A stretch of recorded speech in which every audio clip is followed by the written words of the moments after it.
Hello, I'm Dr. Reese, and today we're going to be talking about control. Things that we do control and things that we don't control, because we all find some of those almost every day. Now, it's important to recognize that control is closely related to anxiety or feeling worried about things. When we have things that we're worried about, they fall into one of two categories. Everything in life actually falls into these two categories. And they are the things that I can control and the things that I cannot control.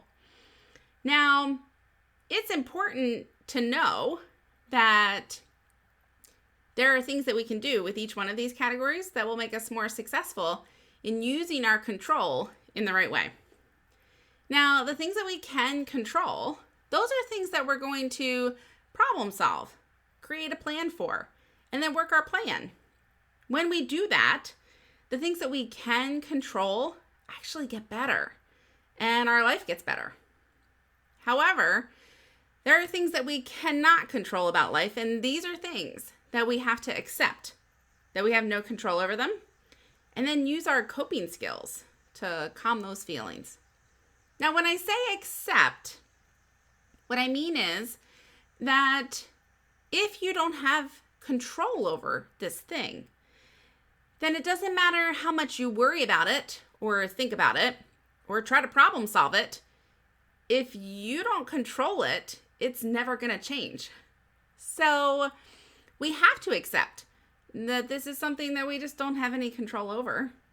And then we validate that feeling, or we say that's important, so I'm going to take care of that feeling by taking a walk outside, or asking my parent if I can help them to make dinner, or putting my favorite song on repeat and dancing along. Things to distract myself. Distraction is actually one of our best coping skills when we can get our mind off of something else. So it's important when there's things that we cannot control, that we accept that we can't control them, and then we take care of that feeling so that it doesn't control us. We want to stay in control of our feelings. We don't want our feelings to control us. Now, it's important to remember a couple of things about what we can control and what we cannot control. And that is that we have to get the right things in the right columns. So when it comes to people, the only person that you can control, and that should go in this column, is you. You are the only person that you can control. You cannot control parents. You cannot control siblings. You cannot control friends. You can't control teachers. And that can be frustrating sometimes. But all those other people go in the column of the things that we cannot control. When we try to control other people, a lot of times that leads to feelings of frustration and disappointment because we're trying to change something that we don't have any control over. Now, what can happen is we can get stuck over here thinking about all the things that we don't control and feeling hopeless and helpless because we're spending all of our time thinking about this column. When really, if we will accept that we don't have any control over these things and calm that feeling down and focus on the things that we do control, well, then our life will actually improve because we'll be changing the things that we can. It's important that we don't get stuck over here. If we're spending all of our time thinking about the things that we can't control or change, then the things that we do control and do change will not get any better. So let's think about an example. For kids, a great example is a test. So let's say that you have a test coming up this week and you're very worried about it. What are the things that you do control about the test? You do control how you prepare for the test. You control studying for the test. So we would problem solve that. How many hours do you think you need to study in order to pass the test? Let's say 4. So now that we've problem solved it, let's make a plan. Let's say there's 4 days left until the test and you need to study for 4 hours. So the plan becomes that you'll study for an hour each day for the next 4 days. Each day that you study for the test, your worry comes down and your confidence comes up because you're ready. You are doing what you can to change your circumstances. Now, when you work your plan, that is where you start to see success. Now, the test is over. It's done.